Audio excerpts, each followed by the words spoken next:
Motorola tiba-tiba itu kayak ngebut di tahun ini ya. Selain smartphone, mereka juga udah mulai fokus buat jualan tablet di Indonesia. Gua juga udah nyicipin tablet terbaru mereka yang digadang-gadang nih katanya bakal menjadi salah satu tablet yang terjangkau tapi performanya cakep. Ini namanya Motopad 60 Neo, harga 2 jutaan.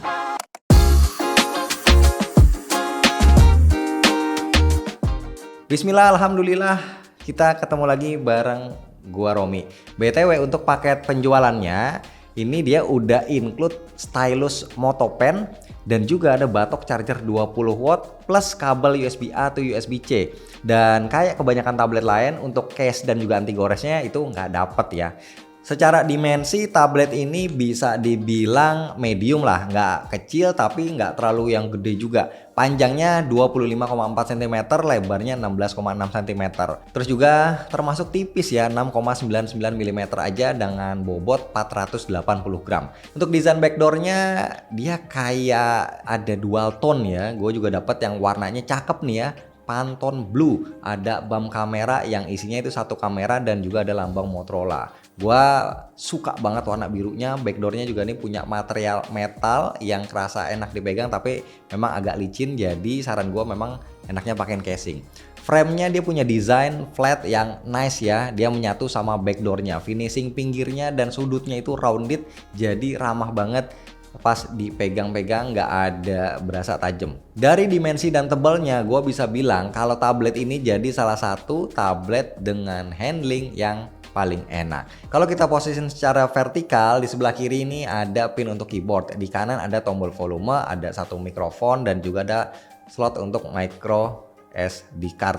Di sini kita juga bisa expand storage-nya up to 2 TB.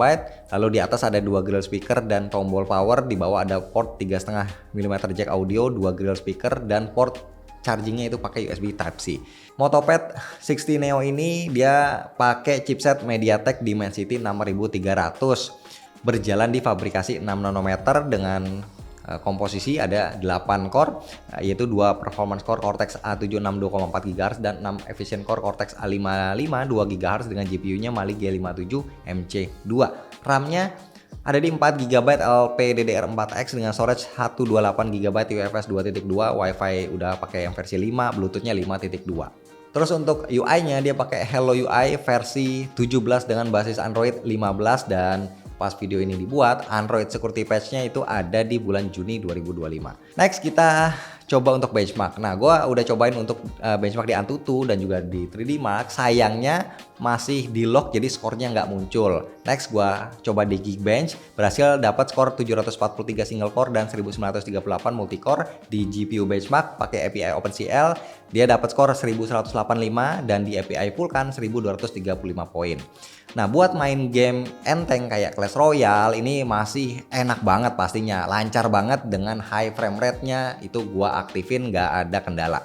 Gue juga cobain main Mobile Legends, settingannya gua mentokin di map quality ultra, frame rate super dengan resolusi HD. Selama main itu terasa sangat-sangat lancar, nggak ada kendala juga sama sekali. Cuma ya gede aja, agak capek megangnya karena kan biasa main di handphone ya, bukan di tablet.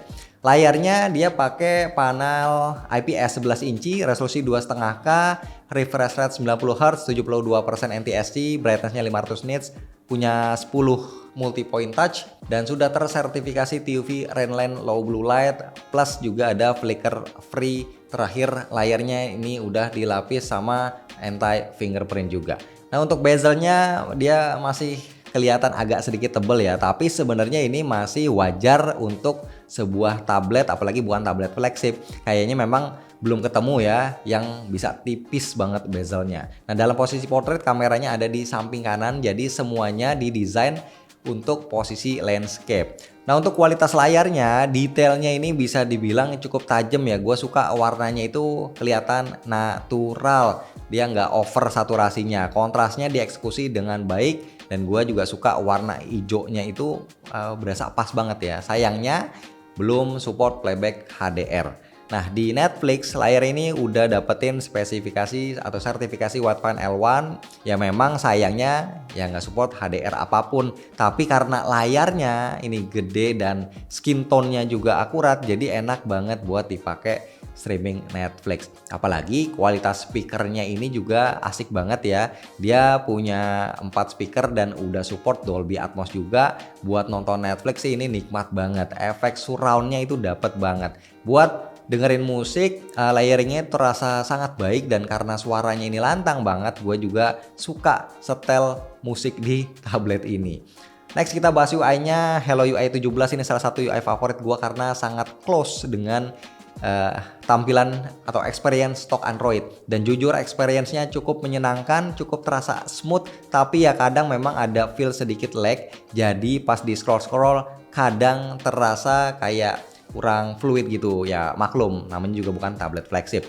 Sebenarnya kuncinya satu sih, kita nggak boleh multitasking atau buka banyak aplikasi yang berjalan di background, karena kan RAM-nya ini cuma 4 GB.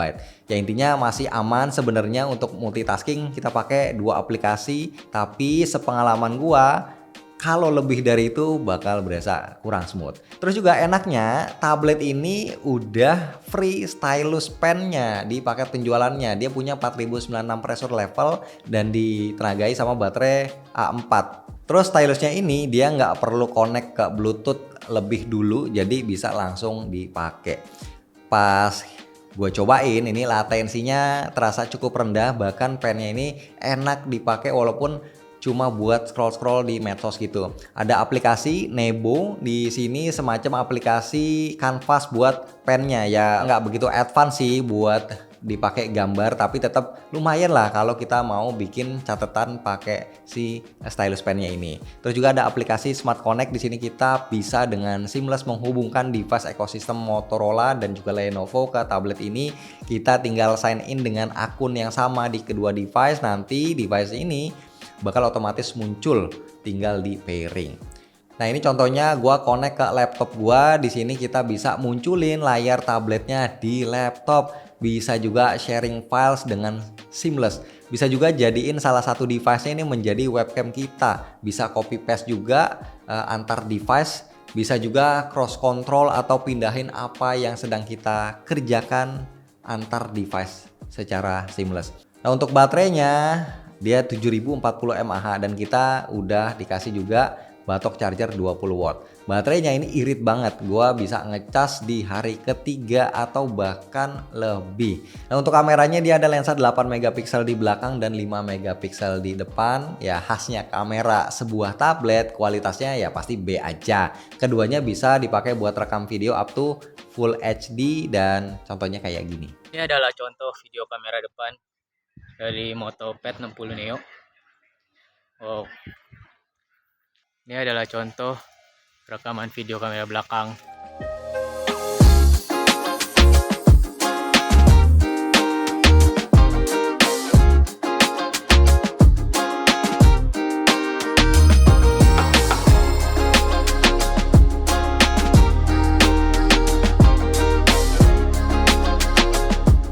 Paling ya yang mengganggu hati dari tablet ini cuma RAM-nya aja kecil, jadi kita harus sering close aplikasi atau jangan buka banyak aplikasi. Sisanya menurut gua nih udah oke banget dari desain, experience UI-nya, experience antar ekosistemnya yang seamless, menjadikan Moto Pad 60 Neo saingan yang berat untuk para kompetitornya. Apalagi dalam paket penjualannya udah termasuk stylus pen-nya dan garansinya ini setahun. Kalau ada apa-apa, amit-amit ya bisa bawa langsung ke Lenovo Service Center juga.